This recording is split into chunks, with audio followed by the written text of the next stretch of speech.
This is 24 in 42. Hello, and welcome to 24 in 42, where we find out the life, the universe, and everything of an author. And tonight, it is Jason Ray Carney. Welcome, Jason. You're a little dabbler in all sorts of genres. Tell us what you write. So I guess primarily I write academic work, scholarship, because that's my main job. But I'm also, in terms of creative writing, I write sword and sorcery. Actually, I started writing literary fiction back in like 2010, and then about 20. When did Skelos 1 come out? Skelos 1 was my first fantasy story publication. That was like and since I published that fantasy story, I really haven't written any literary fiction. Okay. So that was like 14 or 15, wasn't it? I think so. Okay. For some reason, I was thinking 2016, but it's basically around that period. Okay. All right. You may notice I'll be putting my head down a little bit and taking notes, because when I put these videos together, I fill them with pictures of books and things we talk about. Yeah. So. Yeah, Skelos 1. I'd published maybe 4 or 5 literary fiction stories. Like one was about like a doctor and his wrestling with ethical questions, like very introspective, like standard, like realism, if you will. And then it was in the Howard fandom, and Jeff Shanks and Mark Finn and Chris Gruber were putting together Skelos, and Jeff asked me if I had any fiction I wanted to submit, and I actually did. I had this one story I've been working on, so it was like the stars aligned. Perfect. But I literally haven't written any literary fiction since getting that story published. Well, but it's out there. There's always tomorrow, right? Yeah. So, unfortunately, you and I have not worked together, other than you've looked at some of my works. I haven't looked at any of your works, which is sort of funny. I think that's the first person in my interview streak so far where I haven't worked so much with. For those who don't know, Jason founded the Whetstone amateur sword and sorcery zine, for lack of a better word, and then the Whetstone Discord, and then the Waystation, and Witch House. Yes. Yeah. So he's covering all 3 bases, and then the Trigon Awards with the SpyroCon. Yep. And we have an APA too. Yes. Tri-APA. So I've been doing a lot. I shouldn't say I've been doing a lot. A lot of these projects, I just floated the idea, and people are helping me with them. A lot of it is just my friends and I just putting these little things together. So nice. One person in particular should get a lot of credit is Luke E. Dodd. He's actually like the main editor of Witch House. It's almost like his thing now. So. Okay. I still pay for the art and this and that, but and the honorariums and everything. But it's like Luke's thing. Okay. Well, cool. And that issue should be coming out in October? I think he has it just before. I should know the specific date, but it's around Halloween. It's like just before Halloween. Yeah. Okay. All right. We're looking forward to it. So, just to remind the audience, I pre-sent you 16 of the 24 questions. That's just to avoid any, that's a good question, conversations. Yeah. And the other 8, they're tongue-in-cheek. They're fairly quick answers. Hopefully make you think a second, though. Okay. So, we are going to start our timer here, and we are off. All right. Number 1, what color do you write in? I write in just black. I use a word processor. Actually, that's not true. I start with a typewriter. I have a 1936 Remington Army Edition portable typewriter, and I do my outlines on that typewriter because it disallows me to backspace and erase and blah blah blah. Like it's really good for coming up with ideas. So black. Yeah. I like that. Wow. How do you go about giving depth to a character, and do you treat a first, second, third level character differently? Yeah. So I think that characters are like, you can never really get to like the core of a character. Like if you can get to the core of a character, then it's a caricature, or it's an archetype, or it's like a minor character. Like really fascinating characters are like always works in progress. Okay. So like you're like learning about them as you're reading, and so most what most writers do, I would say, is they steadily like dole out information, like they kind of ration information. If you have like a very introspective writer, they'll often give you like their interior monologue. But if you have writers who are more like objective, they describe like their actions and their physicality and all that stuff.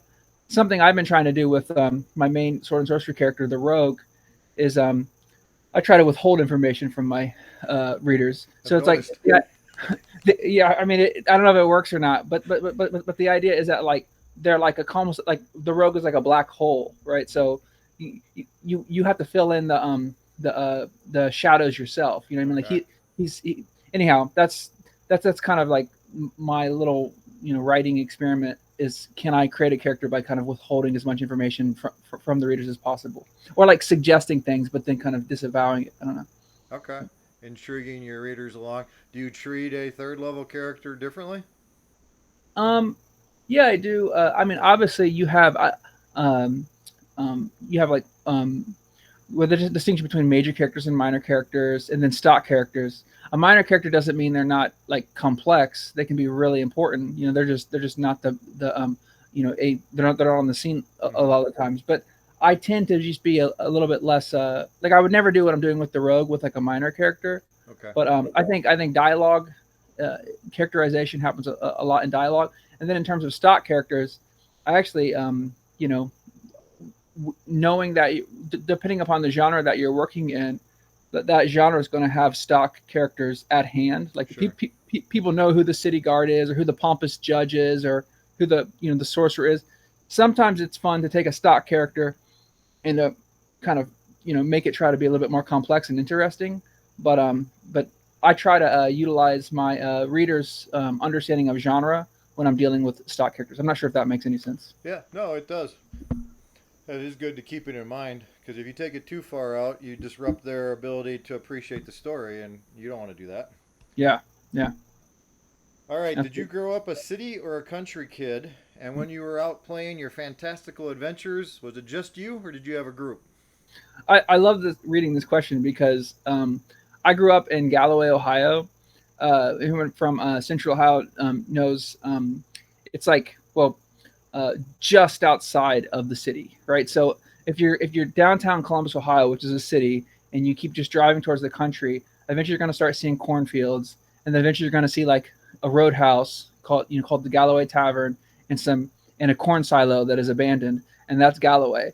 So like we lived close enough to the city where like if I wanted to get go to Target or whatever, the sprawl, like I could go there. But we also lived in like I had this very rural experience. Like my older brother and my younger brother, we had my parents had they bought land from some farmers who happened to be my wife's family. We actually bought land from my wife's family. But like we played outside all the time. I mean, we had and also we're right next to the Darby Creek watershed, and this was like a really big Native American area. There's actually like mounds and stuff there. So like a lot of when we would play outside, a lot of it was like trying to find Indian arrowheads and is that a mound, or is this a burial ground like there? So I would say like growing up, like we kind of had adventures too.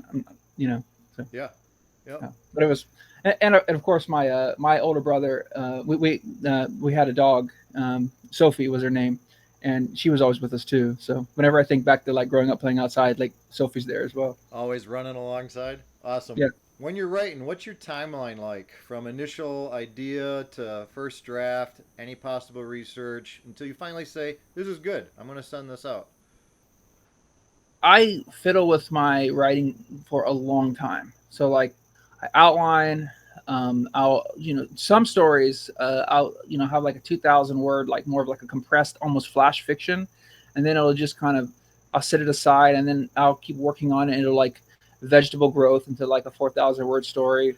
And then I keep messing with words in here and there, almost, I think, to the point where I think I need to not do that as much. Like I won't stop, messing because I think things can become over revised. Right. But specifically, I think the best sword and sorcery I've written is the story in Tales from the Magician's Skull, the Sorcerer's Mask. I should say it's the one I'm most proud of because I worked so much on it. Like I spent so much time on that. Like I think I wrote that, like the typewriter outline. I think I wrote that in, like 2012, and then like when did that issue of Tales from the Magician's Skull come out?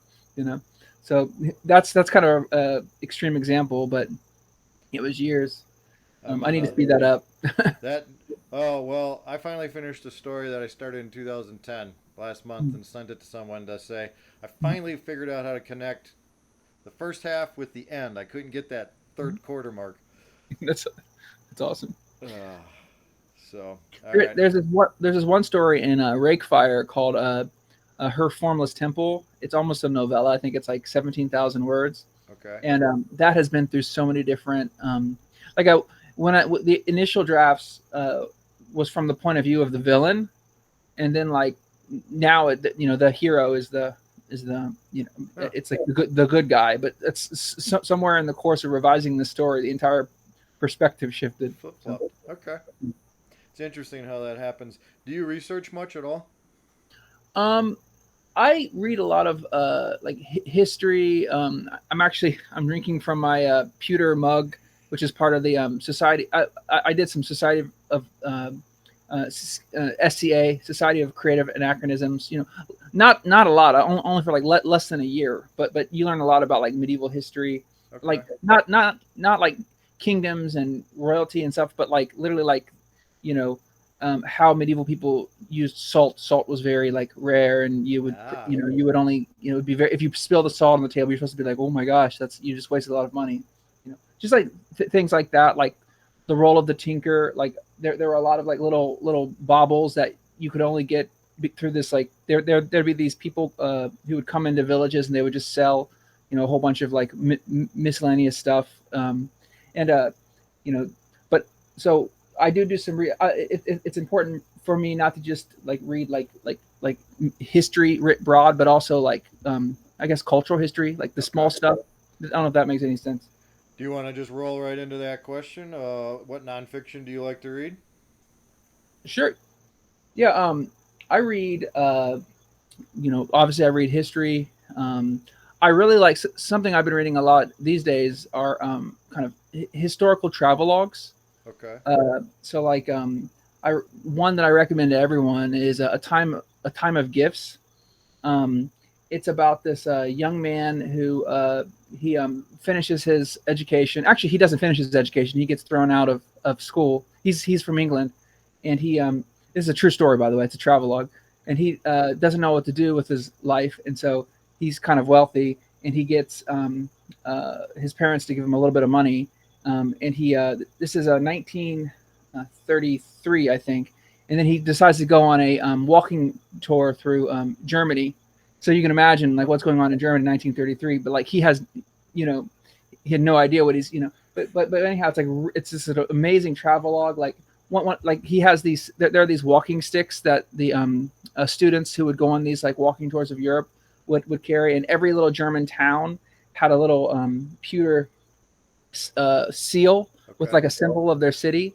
And as you would go, when you'd go to town as a student, you would go to the mayor or the burgomeister, and they'd give you one of these pewter things, and they would then tap it onto your walking stick. And so at the end of your tour, your like stick's covered in all these places you've been to. And it's just, it's really intriguing because it's like it's like this, in the back, even though he's just explaining things, what it, look at these beer halls, look at this interesting, rustic German woman milking a cow. Meanwhile, there's these people over there who are supposedly National Socialists, and they're starting to, but like you as a reader know that like, oh my gosh, like he's right. Down if this makes any sense. So like, it's this also Into the Wild is one of my favorite. That's not a travelogue; it's more like a memoir of a traveler. Okay. It's about this guy, Christopher McCandless, who some people think he was a crazy person, other people think he was a saint. I'm sorry if this answer is going long because I'm talking about books that I really You're like. fine. Yeah. But this guy Christopher McCandless, he takes his he gets like a inheritance from his not a trust fund, not an inheritance. His I'm not sure how he ended up with this amount of money, but he does this completely stupid thing. He withdraws it all in cash. He drives. He like runs away from home. He quits college. And he sets his trust fund on fire. What? And he drives his car into some water. And he lets his so people think he's dead, but really what he's done is he's just disappeared. And then he goes on this like hobo trek all throughout the United States. And this journalist, John Krakauer, somehow painstakingly like recreated, through all this investigation, it's a beautiful story. Like literally, like one chapter, you're like, this kid is nuts, like he needs a psychologist. Another chapter, it's like, oh my gosh, why am I not doing what he's doing? And that like because he was very much a critic of like modern society. If you like Conan and like the kind of the ethos of that, like civilization is, I think everybody should read Krakauer. So, Okay. I'm sorry, Krakauer's Into the Wild. Yeah. Don't see the film adaptation. The film adaptation is very bad, in my opinion. I was going to say, I thought I remembered a movie. I haven't seen it. Okay. Good to know. Those do it's sound not- interesting. It's not very bad. It's just it doesn't capture. It's not the same as the memoir that but it's a Hollywood film and Okay. When you're writing, what assails your ears? I mean, I think sub vocalizations like I hear I make it sound like I'm a crazy person. I hear voices, but like I do have I think all the years of reading, I can almost like acoustics. Like I hear the voice of the narrator or the characters pretty powerfully. So. Does it matter if it's a new character to you?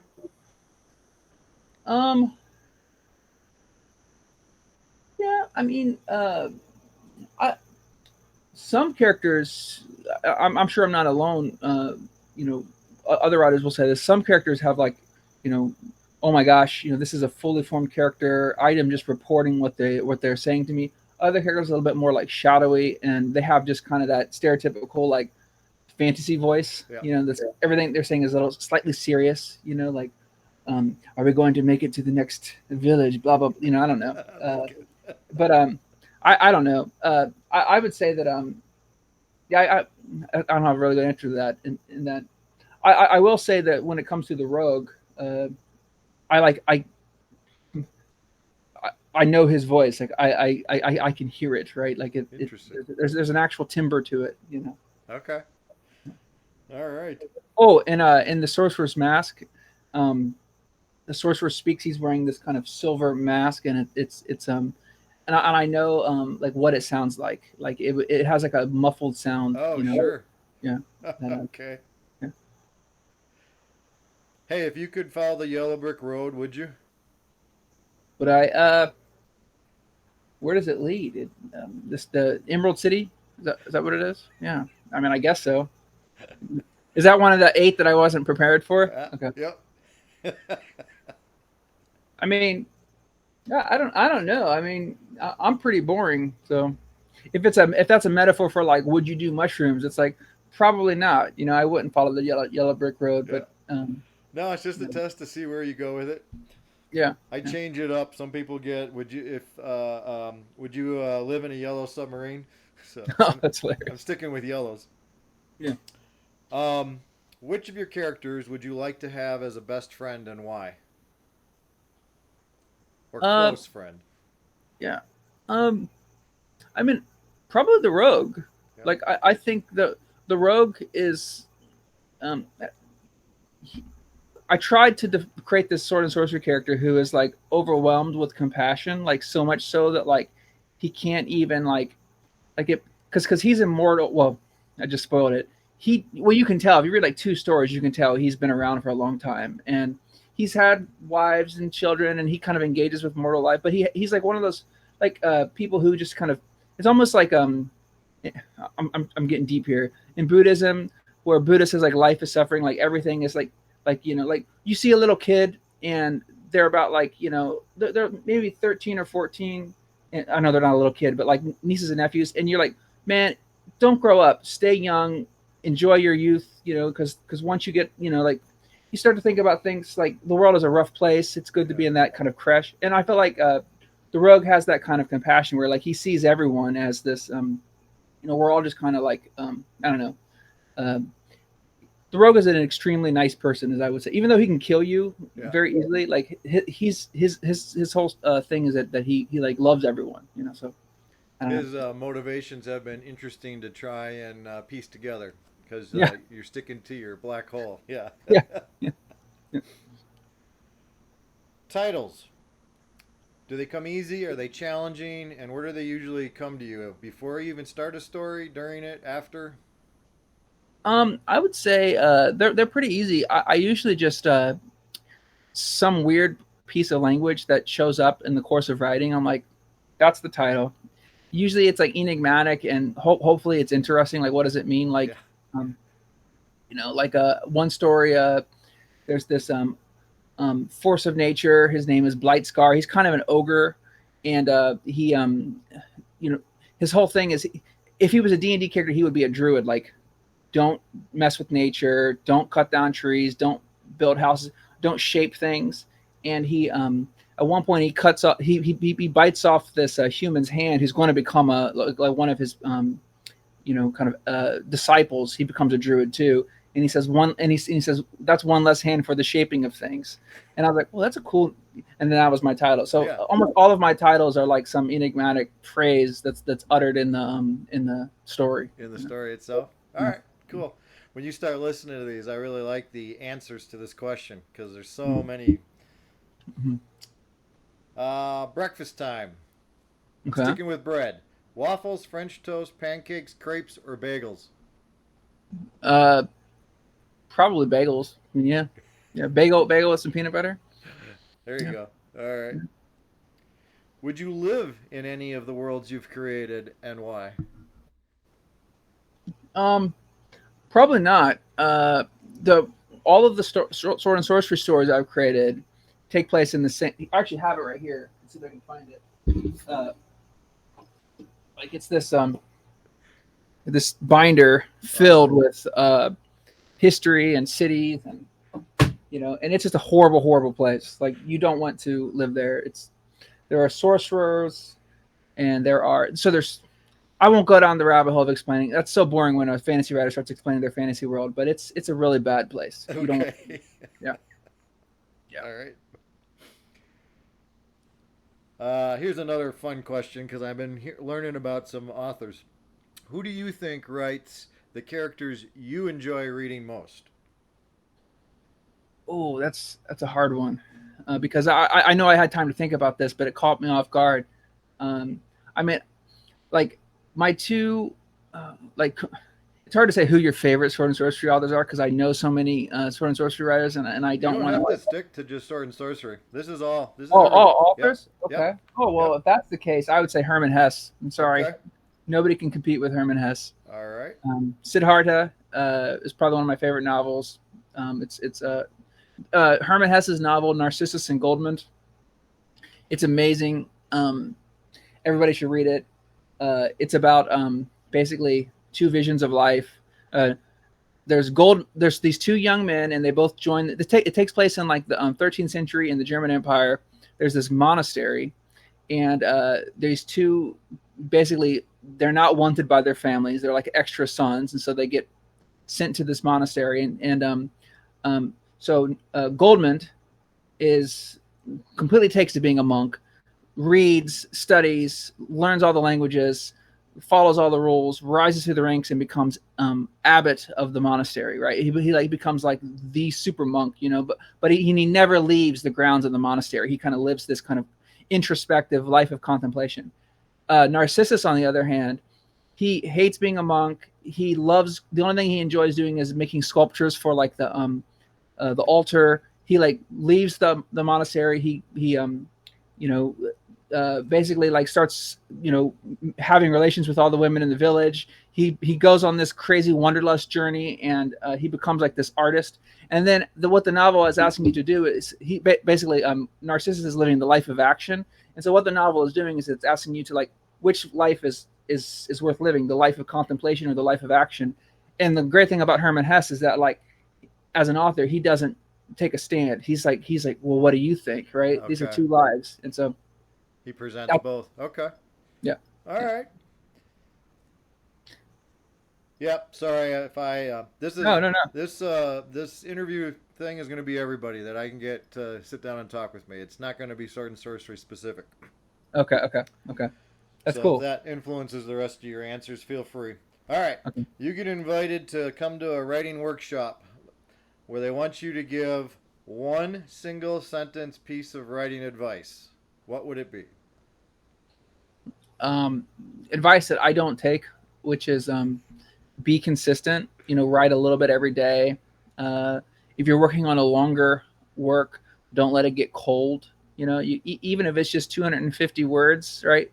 You just kind of like, it's activating it, like keeping the world alive. You know what I mean? Because if it gets so cold, then, it might die. Like it's like a plant. Like you have to constantly water. Oh, there's a unifying metaphor. Your works are like plants, and they need to be watered in a little sunlight. You don't have to prune them all day long, but you have to. There's a basic amount of effort you have to put into it. Sure. And I've let a lot of projects that I was really into go cold just because I didn't want to sit down and write. So. Yeah, procrastination is one of my sins also. All right, we have hit 23 minutes. We're at question 14. Okay, is that good? We're a little bit behind. Oh, sorry. But I want to hear thorough answers, so don't cut us off. What is the best thing you have ever spent money on to further your own writing? That's a good question. I know I shouldn't. I should have been thinking about this because I was when I read that question, I'm thinking like, have I taken writing workshops? I guess I'll go out and say it. All right, I did my undergraduate. I was a creative writing double major. In my undergraduate school. I was an English major. I'm sorry, the English major. You had to choose literature or creative writing. Okay. And I did both. It was just why not? And so I took a lot of creative writing classes, and I think it's made me into a better writer. I know some people are like, well, it just turns you into what's called a workshop writer, because there's this aesthetic that people in creative writing programs, they tend to kind of, over time they get normed into this way of writing. But I don't know. You learn a lot of things about character setting, point of view, how to anyhow. So that's my answer. Okay. My creative writing degree. Very, very thorough, in depth. Yep. Mm-hmm.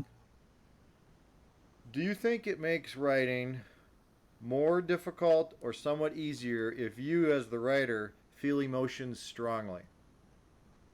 I think it makes it a lot easier if you feel the emotions. If I'm not feeling anything, then it becomes almost parody. Like, the characters are wooden. I think that you kind of need to transport yourself to some extent, like not getting woo-woo, because I still think that like writing has more. It's carpentry versus writing. Like they're very similar. They're both like crafts. You can't get all mysterious about it. Like you have to actually do it. But with that said, like there are some carpenters who phone it in. You know what I mean? Like that. Yeah. You get like somebody to work on your house. That's just kind of, this is a real quick job. I'm not gonna, versus somebody who's really into their job. I think the same is with writing. Like so I would say the emotions are important. Yeah. What were 3 of your favorite books as a child? And I'm saying pre-18, so you have a wide range. Yeah. The Hobbit and The Lord of the Rings, I count them all as one book. I'm sorry. Those completely blew my mind. I knew it wanted to be, like, literally, like, the reason why I'm an English professor is because I read The Hobbit in the 7th grade, and I asked Mrs. Shapiro, my English teacher, I was like, who is this man? Like, what is this? And she said, J.R.R. Tolkien. Well, what did he do? And then he is an English professor. And I was like, I want to be an English professor. And then, so that that, and then The Lion, the Witch, and the Wardrobe. I read that. Okay. Actually, I read that after the Lord of the Rings. I love the Lord of the Rings, and then my science teacher, Mrs. KAAR, said, "Well, you should read Narnia." They were friends, and I didn't like the Lion, the Witch. I didn't like Narnia as much as the Lord of the Rings. It seems Narnia was clearly for like a younger audience, but I liked it a lot. And then the third one would be I already mentioned it, Siddhartha, by Hermann Hesse. That was actually assigned. I believe it was my 9th grade English class. We had to read it. A lot of my friends hated that novel. I loved it. I thought it's amazing. It's about this young Brahmin, who basically goes in the search. He basically he searches for enlightenment. Yep. A lot of people probably read it. It's a pretty famous novel, but it's really influential. I love how that novel is both really abstract and kind of two-dimensional, almost like hieroglyphics. It's just at the same time that it's really gritty and earthy, and you can actually you feel like you're there with Siddhartha. It's a really interesting tension. I read it earlier this year for the first time. What'd you think? You didn't like it? It was an interesting read, but your description of his other one actually interests me a lot more. But I'm also slightly gun shy now, having read Siddhartha. Well, I will say Narcissus and Goldmund is much less hieroglyphic. When I say hieroglyphic, it's almost like these aren't real characters. That's more like a novel of ideas and an actual characters. Narcissus and Goldmund is very vivid and rich. And Okay. All right. Hey, what worries you most? Lava, quicksand, spider webs, or sharks? Oh, quicksand, 100%.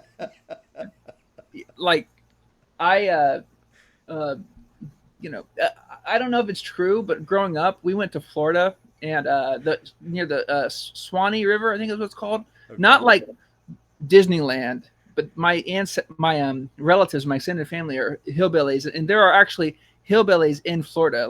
There's no hills down there, but they live in the swamp, so they're more like swamp people. All right. And, we went and visited my extended family, and we're wandering through the swamp, and they're like, we gotta watch out for that, the sinkholes and the quicksand. And they would tell me stories about somebody who was just walking through the swamp, and they would just disappear in the mud, and they would never.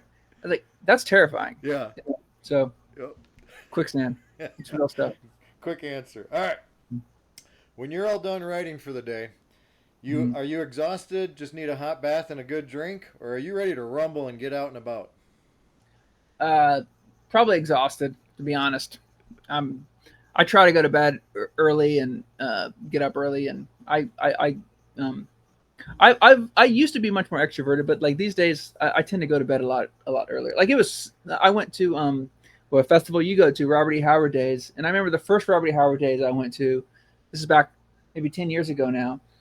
I was up until 2 a.m. hanging out, and then the last Robert E. Howard Days this June, I think I left the pavilion around. I left all the socializing at like just after sunset. Yeah, so that's where I am in life right now. I tried to get you to stay for a little while.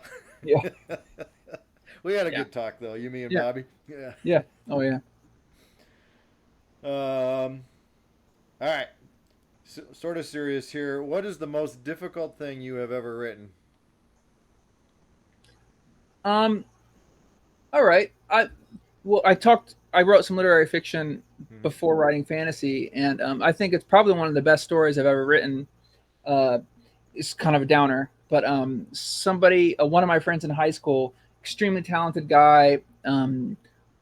He was he was 18, 19, 20 when he was doing this stuff. He was an engineer. He was a mechanic, not an engineer. Okay. He could take his truck apart, put it together. He built the first computer. He somehow was able to save his money, and he bought a trailer to live on his own. He was like my hero. Okay. He was a lot of people's hero. He always had people over. He took his life, So that's the first part of the story. The second part is that his parents, they were really cool too. They are really cool. They're still alive. After he died, 2 years later, they got divorced because of his. It takes a toll. I have no idea why they got divorced, but the assumption was because of the tension, the sadness with this. And then I remember on Facebook, I saw they got married again. And so like, I was like, that's a really compelling story. Like, I mean, it's this really sad story. And so I wrote, I hope they don't watch this. I wrote a story about a couple who lose their child. They fall apart. I mean, they go apart, and then they, over time they come back together. Right. And so, and that was really hard to write because I knew, both, his name was Chris. Chris's mom and dad, and they were just great. And so yeah, even to this day, like one time in 2010, I think I went and I read it at a writers conference, and like I got a little teared up. Like I rarely, like when I'm reading my sword and sorcery, like that doesn't happen to me. But when I read that story, it does. That was really hard to write. Oh yeah. Is that publicly consumable? Can I find it somewhere? Oh yeah, yeah. It's called Lift, and it was published in the Blue Lake Review. Okay. I believe it's last time I checked, it was still available. But it was a lot of these like university affiliated literary magazines. They have like they're not even in print; they're just like websites. Okay. All right, I'll take a look for it. Yeah. Well, let's lift things up a little bit. Okay. Any medium. Okay. If you could write someone else's character from any medium, who would it be and why? I mean, this is so stereotypical. Everybody knows what I would say Conan, but I don't think I would ever have a chance to write Conan. And I don't know if I want to, because at this point, everybody's. So I would want to do a Robert E. Howard character, and I think it would be cool to write Steve Allison from Post Oaks and Sand Roughs. All right. So there's a character, Steve Allison, which is Robert E. Howard's, basically his basically biographical stand-in. Post Oaks, and we don't need to go down the rabbit hole, but Robert E. Howard, the guy who created Conan, also wrote an autobiographical novel, but he created a pulp writer who is not him, named Steve Allison. And I just think everybody's currently the people who own Robert E. Howard's, they own Conan specifically, but they're Heroic Signatures is publishing a lot of news stories based on Robert E. Howard's characters. Nobody has mentioned a Steve Allison rewrite. I think that'd be cool. That would be like 1933 story featuring Steve Allison, just very much in the spirit of like Post Oaks and Sand Roughs. We'll see. Yeah.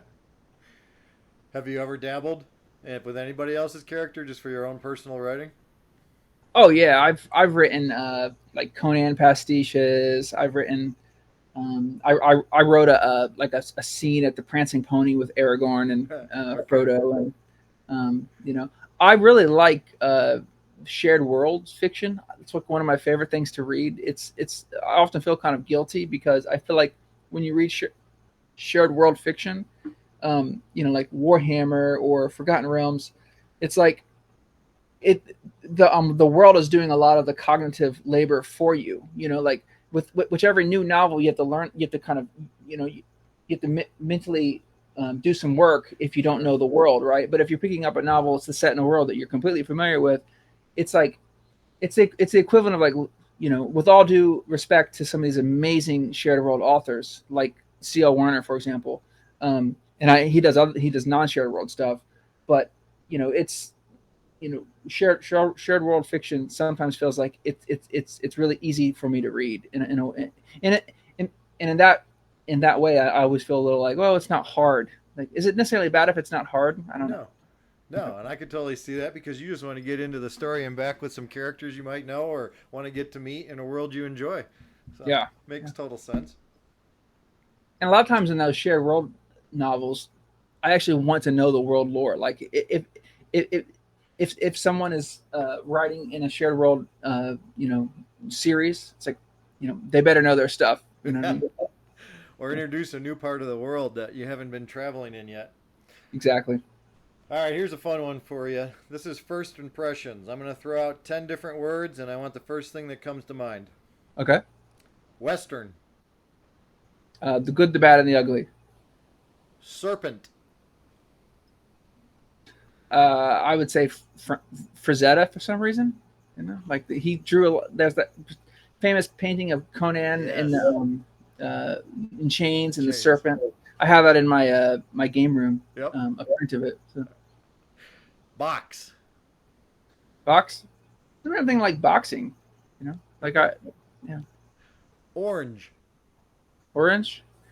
I mean, I just boring. What I'm thinking of fruit, like citrus fruit. Yeah. That's perfectly fine. Hawk. Yeah. Hawk. Yeah. I just like kind of first. I'm really thinking about this. You know, being outside in autumn. I remember we growing up when we were outside, like you know, and after the leaves had fall, like it, for some reason in Central Ohio, there were always if you saw a hawk. My older brother loved birds of prey. Okay. He had like wooden statues of bald eagles and golden eagles and hawks and stuff. Cool. And we would see a hawk, he would be like, he would get so excited. So that's what I'm thinking of is my older brother being young and home with his BB gun. He wouldn't shoot birds. We would get our asses kicked if we shot a bird. But when we would see a hawk, I'd be like, oh my God, it's a hawk. We would shoot bottles and stuff with a BB gun. That's awesome memory. See, I'm just trying to shake things loose. Fist. Yeah. Fist. I don't know. I mean, like MMA. I've been listening to a lot of like podcasts about mixed martial arts, UFC. Okay. So, yeah, I'm specifically the image in my head is like, I can't believe how thin those mixed martial arts gloves are. Like it has to hurt really bad. You know, like boxing gloves have all this padding and mixed martial arts. Yep. Good specific one. Patience. Yeah. Patience. Probably like so my wife is traveling right now. She's in Portland visiting her sister and her longtime friend Annabelle, and she's been gone for like 7 days now. And like I'm like, man, you need to get home, you know, because I'm like, not because I'm like I'm not like completely dependent upon her, but it's just like the house is pretty quiet. It's just me and two cats, you know what I mean? So I'm like ready. And I also don't want to like call her and text and just be like a mosquito in her ear because she's visiting, you know what I mean? Right. So I'm like, you know, be patient. Gasoline. Fire. I see fire. Voyage. Sinbad. Those movies, the Harryhausen films. Nice. I don't know. The Seventh Voyage of Sinbad. It's a great movie. And hair. Hair. Yeah. Gray hair. Like literally, like I have barely any. Like you know, and like in 2020, like I went gray like really fast. It's like Jonathan Harker from Dracula. Yeah. You know how he like comes back. It's like in 2020. I think. I mean, it was during the pandemic, but like I still had dark hair, and then like, you know, overnight. Just within like 4 years, I'm like all gray. Like it's disturbing. I got a decade more than my grandfather. He was bald in his 20s. I was bald in my 30s. Really? Okay. Okay, almost. Let's see. We're 39 minutes. We got 3 questions left. Oh, okay. All right. Do you have a favorite quote, and will you share it? Yeah, I have a. Sorry, this is kind of a weird one, but I have it written down. So I'm Episcopalian. And when we have the part of our service is the confession of sin. I'm not going to get all Bible thumping right now, I promise. But part of confessing your sins is he says, what is this? We confess that we have sinned against you in thought, word, and this is my favorite part of the quote, by what we have done and by what we have left undone.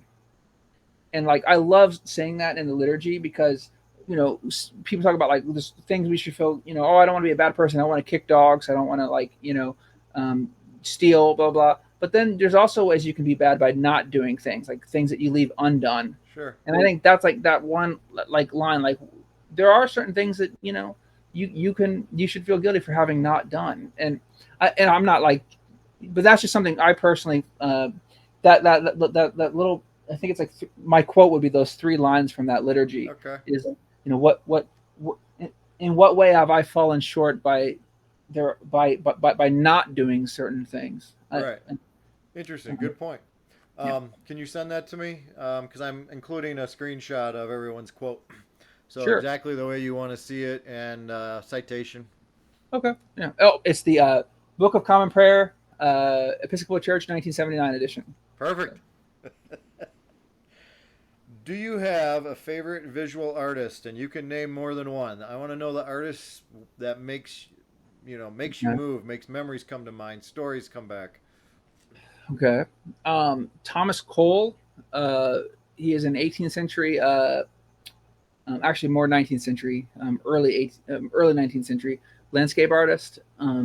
He's known for he's one of many landscape artists in the early 19th century who so it used to be that like landscapes were not that interesting to people who liked art because there's no human interest, right? It's just mountains and forest and there's no humans there, right? We want to see like actual like nobles and cardinals and mythical scenes from the Iliad and the Odyssey, but like what So landscape was not really considered like an appropriate subject for art.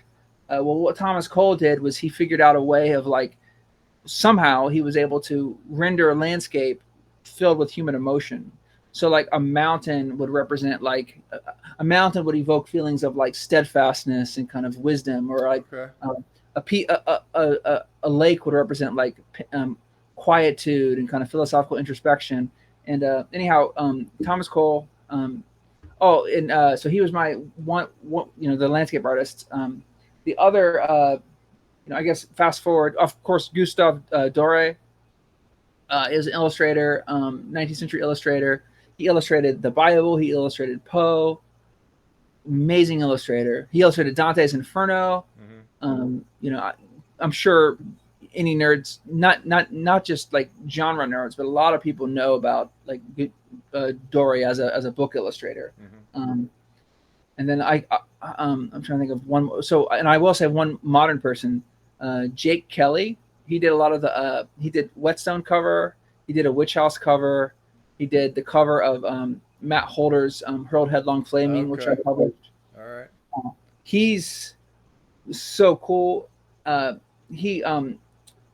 reason why he does high contrast black and white art is because his first job was as a gig poster artist. So like you had to do high contrast black and white because these punk bands that he would do the covers for, you had to use a Xerox machine or a copy machine to print. Sure. So if it's not high contrast black and white, it doesn't show up. So anyhow, he's turned it into like an art form. Like I think the guy needs like an exhibition at a museum. I think he's Thomas Cole, Gustave Doré, and Jake Kelly. Sweet. Does Jake have a webpage? Yeah, he does. I think it's called. I forget the title of his webpage, but it's not Jake Kelly. It's like Big Cartel, I think. Send it to me when you send me the quote and stuff. Okay.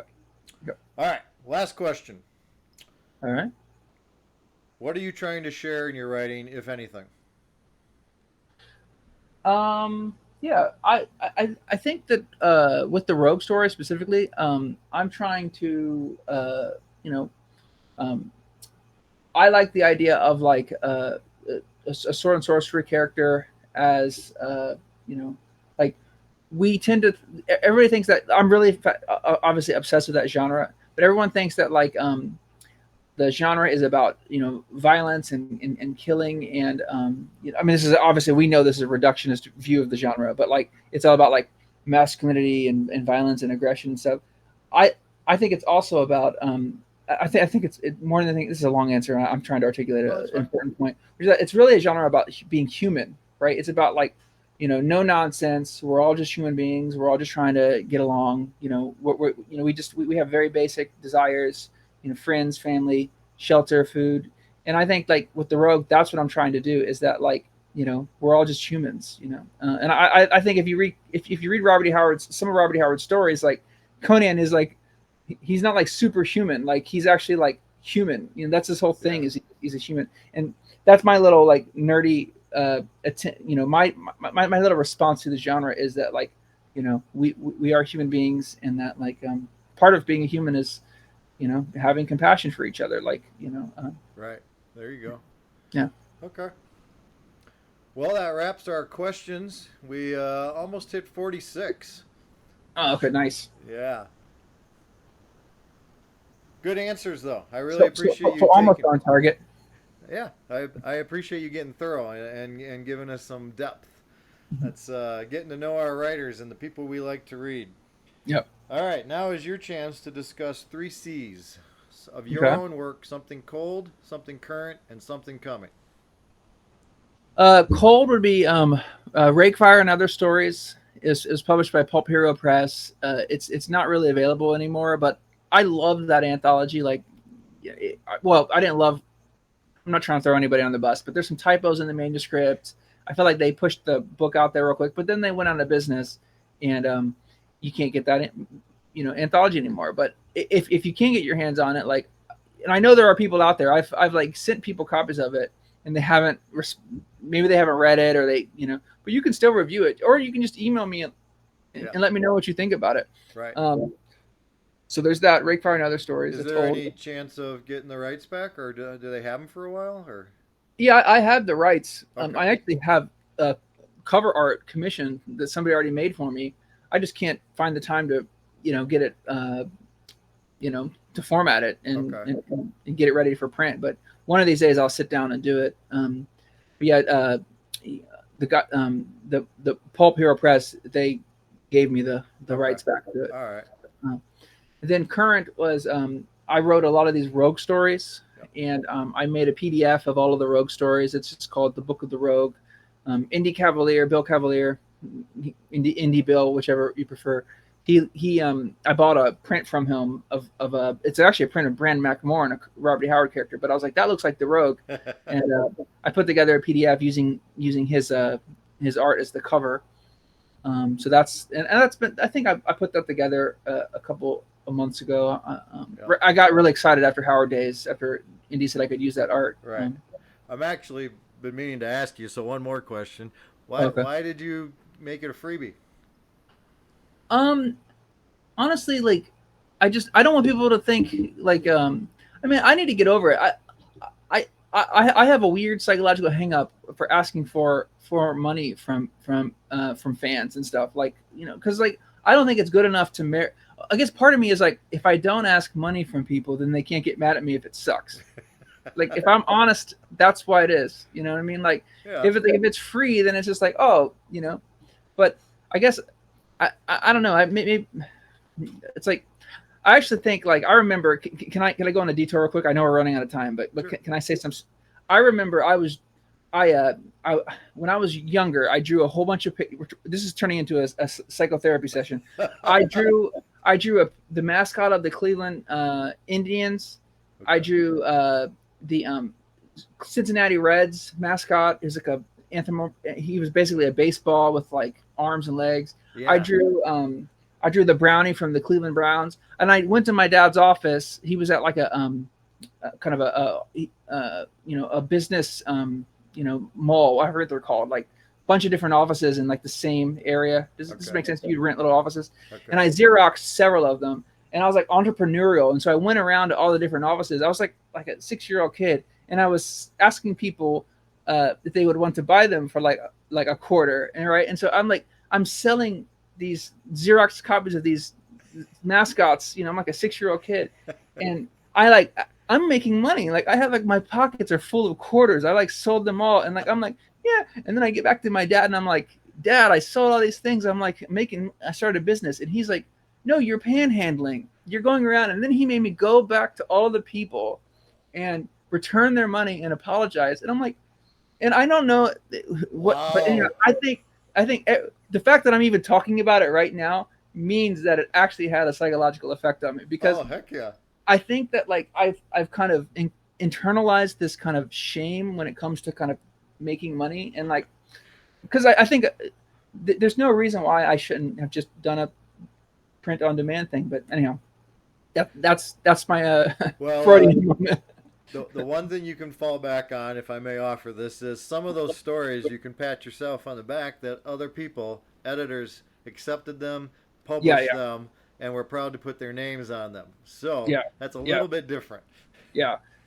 I mean, that too. It's like, if I'm going to put it out there, actually with the Rogue, the Book of the Rogue, all of those except for like 3 flash fictions were published elsewhere. Yeah. So But yeah, actually the flash fictions were in the REHUPA, but they were just part of my mailing. Oh, okay. All right. For those of us who don't get those, yes. Yeah. All right. Anything coming? Anything looming out there? I mean, yeah, no, I'm perennially working on a rogue novel. Cool. I have a Scrivener. Let me see what my word count is. It's like 62,000 words. But it's not anywhere ready to go. I've been working on it for a long time, but we'll see. Okay. Yeah. Oh, and then the Rakefire edition. If I find the time, then I'll republish that. I mean, I have the art. I paid for the art already, so okay. Why not do it? Well, good. Charge a couple bucks for that one at least. Yeah. No, I won't feel guilty doing that because that one was sold before and people were buying it. So. Well, Jason, I totally appreciate this. We have covered a lot of ground tonight, and I really am thankful that you allowed us to see a little bit into your universe and that you answered 24 and 42. Thank you, sir. All right. Thank you. My thanks to Jason for his thoughtful and informative answers. It's discussions like this that allow 24 and 42 to delve into the lives and minds of authors willing to share the everything of their universes, especially juicy tidbits in closing. Be sure to look at the information included below and check out all that Jason Ray Carney brings to us, from Robert E. Howard studies to amateur opportunities for publication to his own creations like The Rogue. Better yet, read his works and toss some reviews online. He'll appreciate both. Until next time, this was 24 in 42.